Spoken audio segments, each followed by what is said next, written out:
"She's not family," my son said to the nurse, and in that moment, sitting in the hard plastic chair of a hospital waiting room that smelled faintly of antiseptic and burnt coffee, I realized something inside my life had quietly ended. My name is Margaret Collins, I'm 68 years old. And I spent 40 years believing that no matter what happened in the world, my son Daniel would always know exactly who I was to him. Mothers carry that kind of faith like an old photograph in their wallet, worn at the edges, maybe faded a little, but impossible to throw away. Earlier that afternoon I had been watering the small rose bushes outside my house when the phone rang.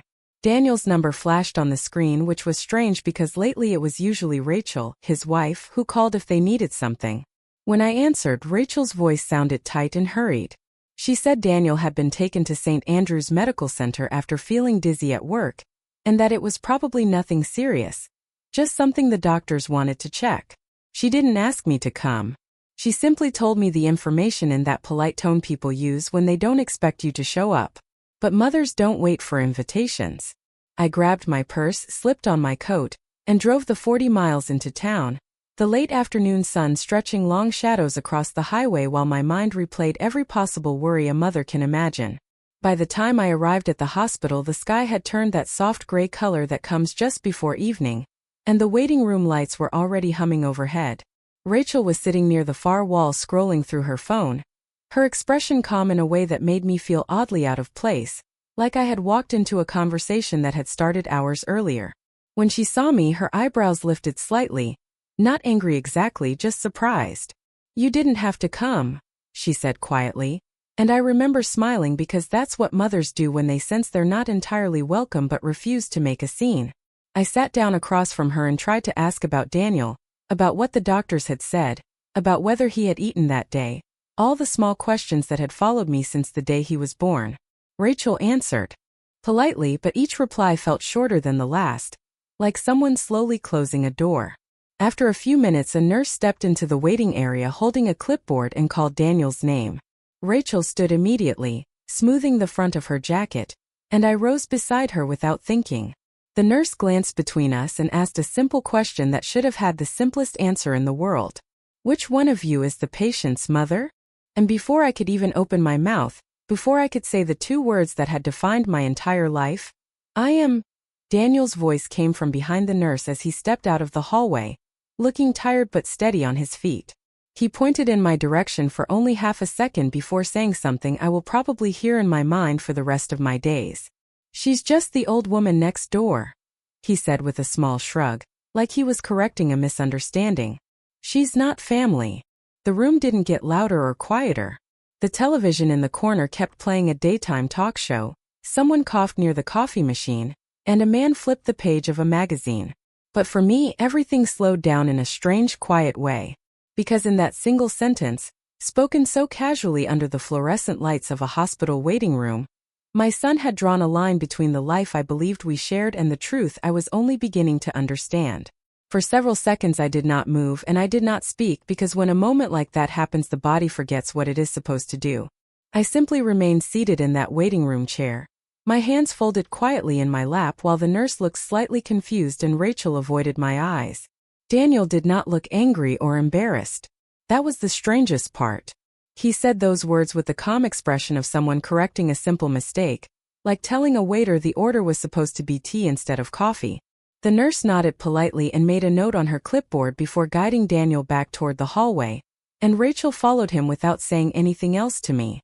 Within a few seconds they had both disappeared through the double doors that led to the patient rooms, leaving me alone with the low hum of fluorescent lights and the distant sound of hospital carts rolling along polished floors. I remember staring at the gray tile beneath my shoes and thinking about how many years a mother spends building a life around one person. Daniel was born on a cold morning in February almost 40 years ago, and from that day forward everything I did somehow included him. I packed his lunches when he was in elementary school. I waited in the car outside football practice during long autumn evenings when the air smelled like cut grass and wood smoke. I worked extra shifts at the accounting office when he decided he wanted to attend a college 2 states away, because I did not want him worrying about tuition. Mothers rarely keep score because love is not supposed to work that way. You give because giving feels natural, like breathing. But sitting in that hospital waiting room, Hearing the echo of his voice in my mind, I felt something unfamiliar begin to settle into my thoughts. It was not anger, and it was not exactly sadness either. It was the quiet realization that somewhere along the way the story I believed about my family had changed without anyone telling me. A few minutes later, Rachel stepped back into the waiting area alone. She walked over slowly and sat in the chair across from me, folding her hands together as if she were preparing to discuss something practical. For a moment, neither of us spoke. Then she said in a gentle but distant voice that the doctors were running routine tests, and that Daniel would probably be discharged within an hour. She did not apologize for what he had said. She did not try to explain it. She simply delivered the information the way a receptionist might confirm an appointment time. I nodded and thanked her because that is the habit of someone who has spent a lifetime trying to keep peace inside a family. Rachel glanced toward the hallway doors and then leaned slightly closer to me.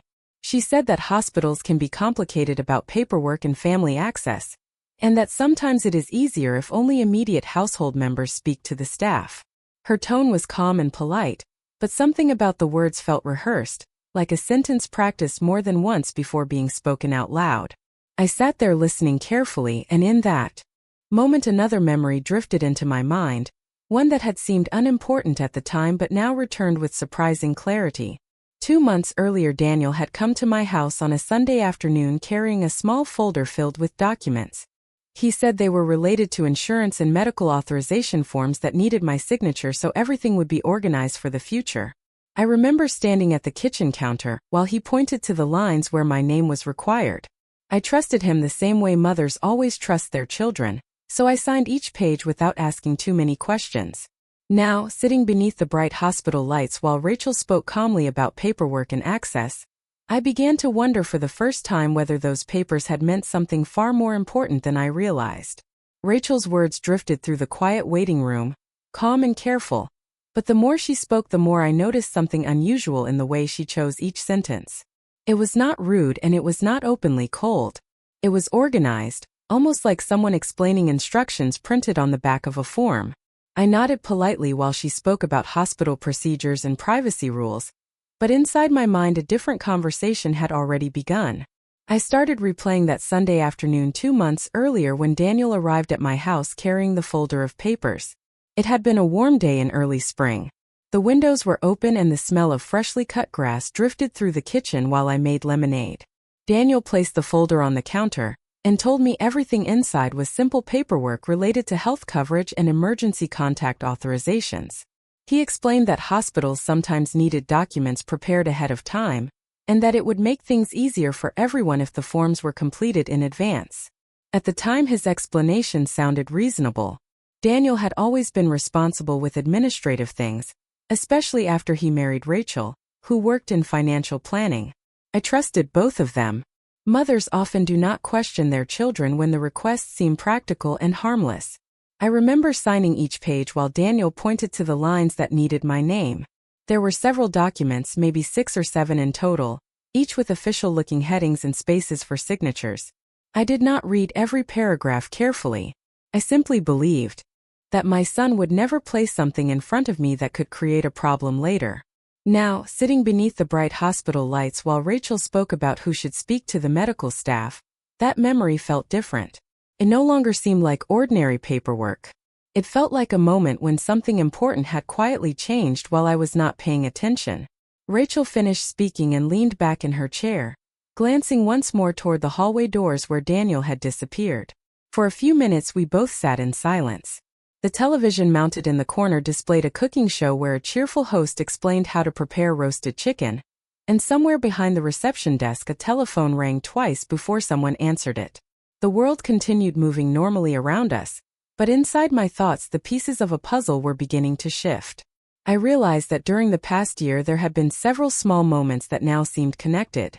Daniel had insisted on helping organize my insurance records. Rachel had suggested moving some of my documents into a shared digital folder, so they would be easier to access during emergencies. At the time those ideas sounded thoughtful and responsible, but suddenly I wondered whether those conversations had another purpose that I had not recognized. Rachel eventually stood up and said she needed to check on Daniel again. She walked toward the hallway doors without waiting for a response. I watched her disappear through the same doors and then slowly leaned back in my chair.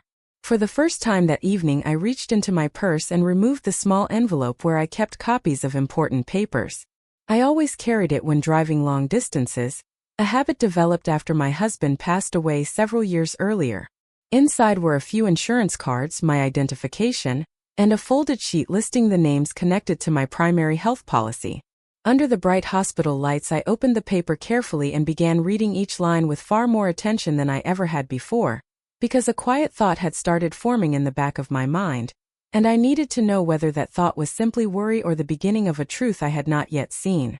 I held the paper closer to the light above me, reading every line slowly this time, not as a mother who trusted her son without question, but as someone who suddenly realized trust might not be enough anymore.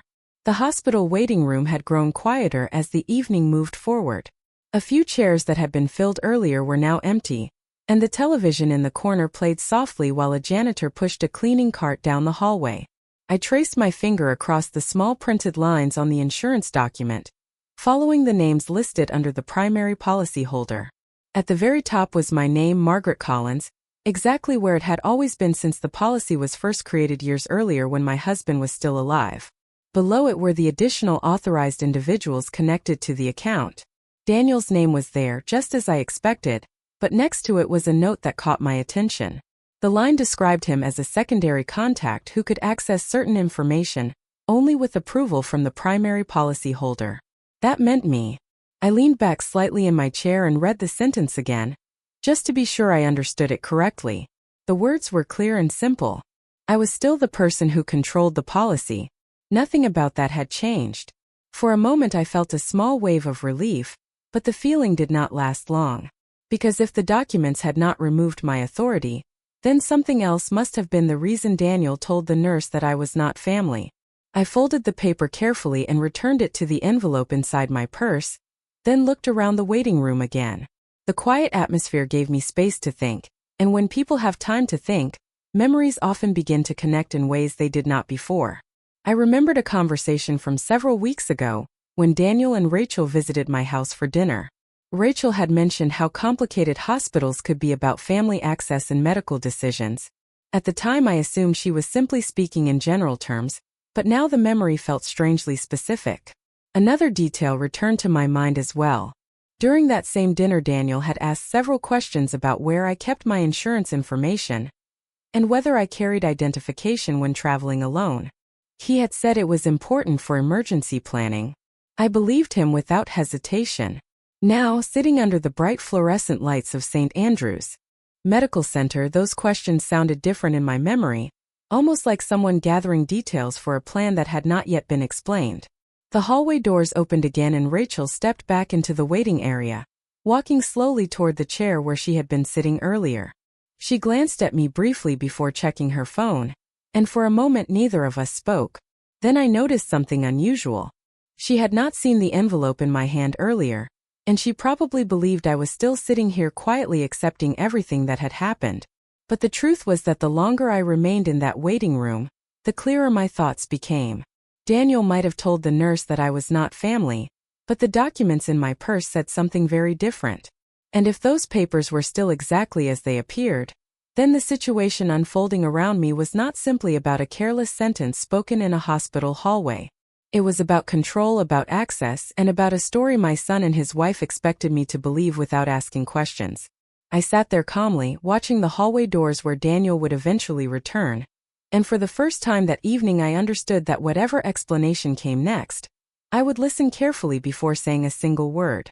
I sat there quietly while Rachel scrolled through her phone, the soft blue glow reflecting across her face, and for the first time that evening I stopped trying to interpret her expressions and simply observed. When you reach 68 years of age, you learn that silence can be more powerful than questions. People often reveal far more when they believe you are not paying attention. A few minutes later the hallway doors opened again, and a young nurse stepped into the waiting area holding a clipboard.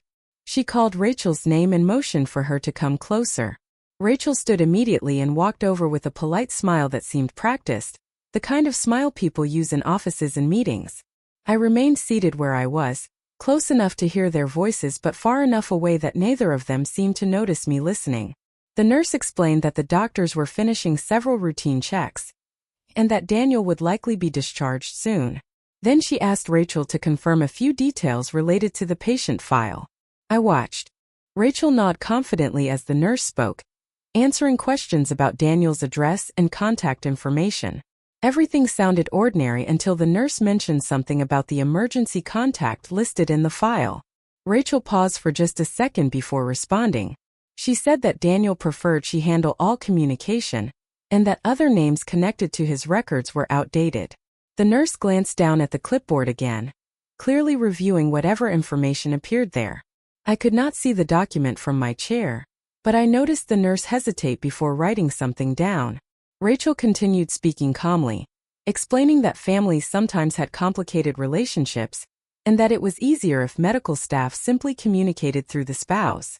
Her tone was polite and steady, but the explanation sounded familiar.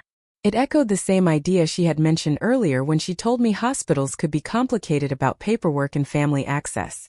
I folded my hands together in my lap and kept listening. Rachel thanked the nurse and returned to her chair a moment later, placing her phone back on the table beside her. She did not look at me right away. Instead, she stared toward the television screen for a few seconds before finally turning her head slightly in my direction. "They are finishing the tests," she said in a neutral voice. "Daniel should be able to leave soon." I nodded slowly, studying her expression while she spoke. The waiting room lights cast long shadows along the floor, and for a moment neither of us said anything else. I could sense that Rachel believed the situation was already settled, that the words Daniel spoke earlier had drawn a clear boundary, and that I would quietly accept it. But something inside me had shifted during the past hour. When you spend decades raising a child, you develop a deep instinct for recognizing when something is not quite right. That instinct was guiding my thoughts now. I remembered the papers Daniel asked me to sign. I remembered the questions about insurance and emergency planning. And I remembered the way Rachel had just told the nurse that certain names on the file were outdated. Slowly, carefully, I reached into my purse again and touched the envelope containing the documents I carried with me. I did not remove it this time. I simply rested my hand there for a moment, feeling the folded paper beneath my fingers. Because the more I thought about everything that had happened tonight, the more certain I became that the story Daniel and Rachel expected the hospital to believe was not the complete truth. And if that was the case, then sooner or later someone in this building was going to need to hear the rest of it. I remained seated for several more minutes after that conversation, watching the slow rhythm of the hospital evening unfold around me. Nurses moved quietly through the hallway doors, occasionally calling a name or guiding another patient toward the examination rooms. The waiting area had grown even quieter now, and the man who had been reading a magazine earlier had already left. Only Rachel and I remained in that section of the room. She continued looking at her phone from time to time, tapping the screen as if sending messages, though I noticed she kept glancing toward the hallway every few seconds. It was the look of someone waiting for confirmation that a plan was unfolding exactly the way it was supposed to. I folded my hands together again and allowed my thoughts to move slowly through everything that had happened that evening. At my age, you learn not to react too quickly. Quick reactions often belong to younger people who still believe emotions solve problems. Experience teaches something different. Experience teaches patience. Nearly 15 minutes passed before the hallway doors opened again and Daniel stepped into the waiting area with a nurse beside him. He looked tired but otherwise steady, holding a folded discharge paper in one hand. Rachel stood immediately and walked toward him with a concerned expression, asking if he felt all right and whether the doctor had explained everything clearly.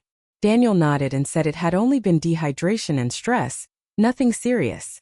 The nurse added that he should rest and drink plenty of water during the next 24 hours. While they spoke, I remained seated, quietly observing. Daniel glanced toward me for a brief moment, and I noticed something in his expression that had not been there earlier. It was not guilt exactly. It was more like hesitation, as if he had just remembered something he had not expected to see again tonight. For a few seconds none of us spoke. Then Rachel thanked the nurse and began gathering her purse from the chair beside her. She looked ready to leave quickly, the same way people behave when they believe a situation has already been resolved. But as Daniel stepped closer to the exit doors, the nurse stopped him gently and asked one final question about the insurance information connected to his file. She mentioned that there were several names listed under the policy, and that she wanted to confirm the primary holder before closing the record for the evening. Daniel paused for a moment, and Rachel answered before he could speak. She explained again that she managed most of the paperwork, and that the hospital could simply send everything to their home address. The nurse nodded politely, but she did not finish writing immediately. Instead, she glanced toward the seating area where I was still sitting quietly. It was a small movement, barely noticeable, but in that instant I realized something important. The documents I carried in my purse were not just memories of paperwork signed months ago. They were the official record of who actually controlled the policy connected to Daniel's medical file. I slowly stood up from my chair and smoothed the front of my coat, feeling the envelope still resting safely inside my purse. The distance between my seat and the nurse's desk was only about 20 feet, but each step felt deliberate and steady. Rachel noticed me approaching first, and for the first time that evening her calm expression shifted slightly. She had expected me to remain silent in the corner of the waiting room, just the way Daniel's earlier words had suggested. But as I reached the nurse's desk and gently placed the envelope on the counter, I understood something very clearly. A single sentence spoken in a hospital hallway may try to erase a lifetime of truth, but official records do not change simply because someone wishes they would. I stood at the counter with the envelope resting beneath my hand while the nurse looked between me, Daniel, and Rachel with quiet curiosity. The room had grown so still that I could hear the faint hum of the fluorescent lights above us. Rachel was the first to speak. Her voice remained polite, but there was a careful edge to it now. The tone people use when a conversation begins moving in a direction they did not expect. She said softly that everything had already been handled and that there was no need to involve additional paperwork tonight. The nurse glanced back at her clipboard and then at me again. I could see she was simply trying to confirm the information required to close the file. That was all. Hospitals depend on accuracy, and accuracy sometimes uncovers truths people would rather leave buried. I opened the envelope slowly and removed the folded document I had been carrying. My hands did not shake. In fact, I felt strangely calm. The way someone feels when they finally understand a situation that once seemed confusing. I placed the paper gently on the counter so the nurse could read it. The heading clearly displayed the name of the insurance provider, and beneath it, the section identifying the primary policyholder. My name appeared there exactly as it had for years. Margaret Collins. The nurse leaned slightly closer and studied the document for a moment. She then looked at the clipboard again, comparing the information in front of her. Daniel shifted his weight beside Rachel, and for the first time that evening he seemed unsure about what to say. Rachel spoke again, explaining that sometimes older policies still listed family members who were no longer involved in daily matters.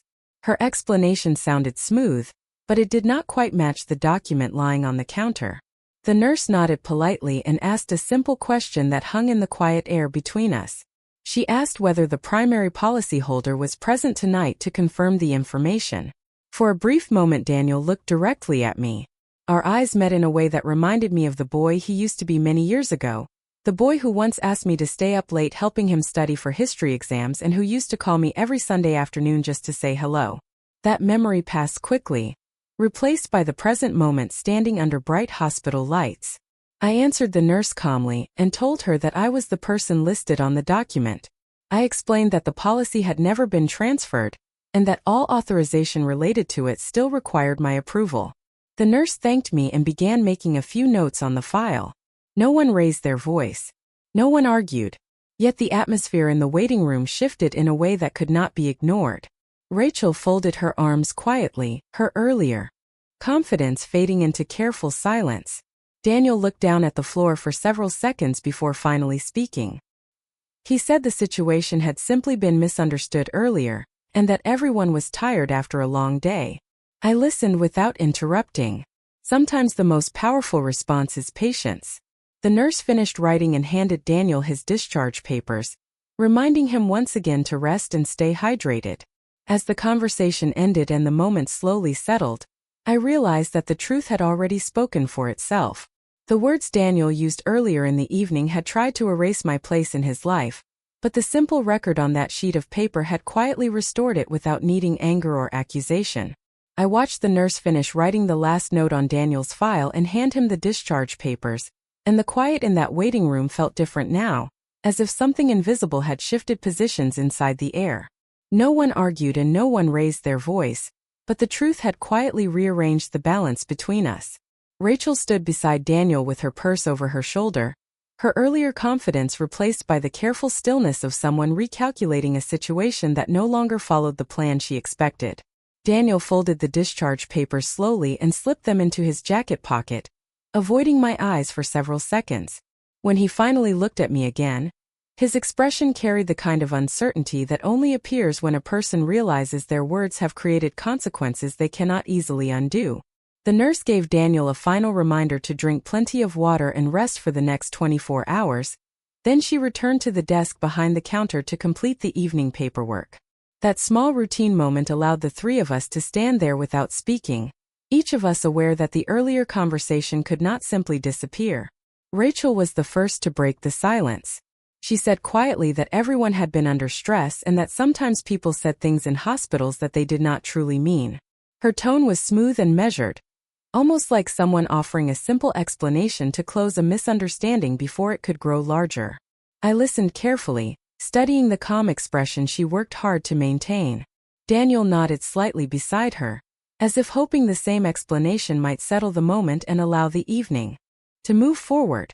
For a long second I said nothing at all. Years ago I might have responded quickly, trying to restore peace between us the way mothers often do. But something inside me had changed tonight. Not with anger but with clarity. When you reach a certain age you begin to understand that silence can hold more truth than hurried forgiveness. I gently folded the insurance document and placed it back into the envelope before returning it to my purse. The simple motion seemed to draw Daniel's attention immediately. He watched my hand carefully, as if he suddenly understood that the paper I carried represented more than a hospital form. It represented authority, responsibility, and a connection that could not be erased with a sentence spoken in frustration.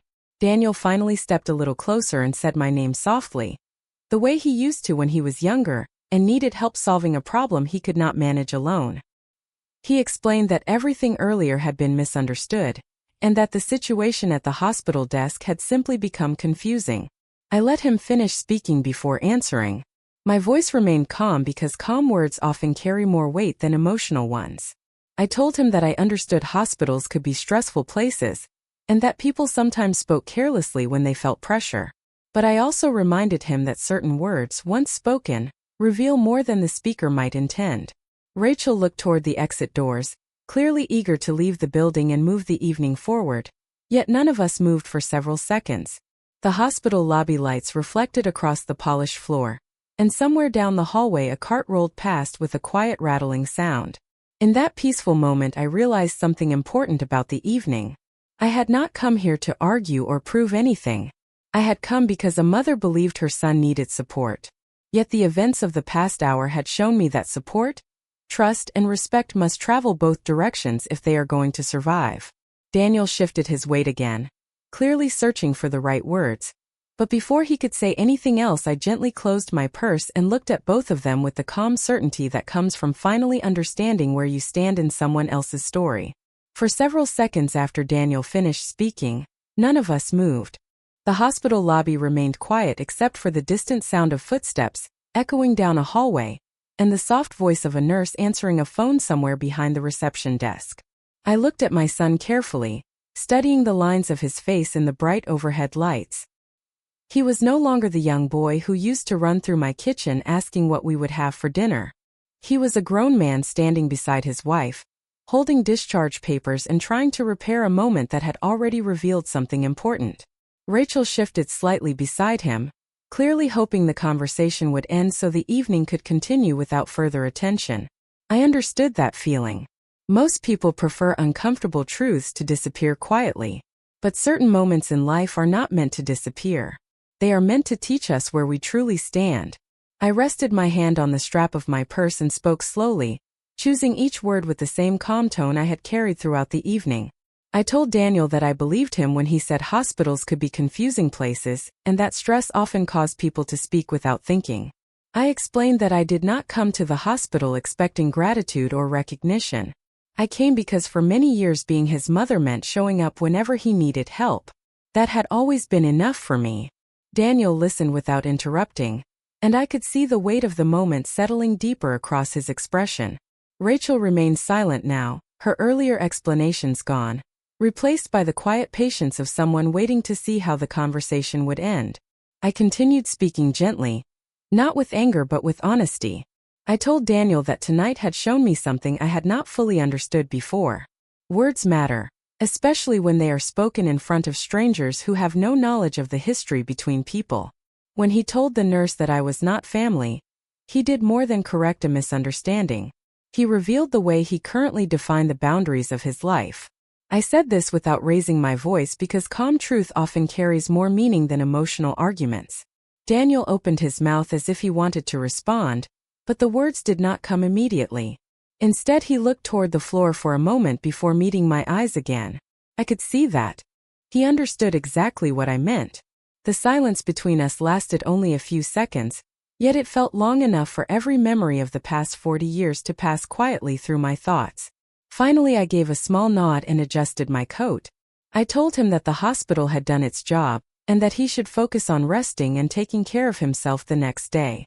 Then I added one final sentence, spoken with the same steady calm that had carried me through the entire evening. If he truly believed I was not part of his family, then I would respect the boundary he had created. But respect works both directions, and from this moment forward I would also remember the line he chose to draw. Daniel did not answer right away. Rachel reached for the exit door and held it open, the cool evening air drifting briefly into the lobby. I walked toward the parking lot alone, the sound of my footsteps steady across the concrete. And as I reached my car under the soft glow of the streetlights, I realized something that took me many years to learn. Sometimes the most powerful response a person can give is not anger or revenge. Sometimes it is simply the quiet decision to step back and allow the truth of someone's words to define the future they have chosen.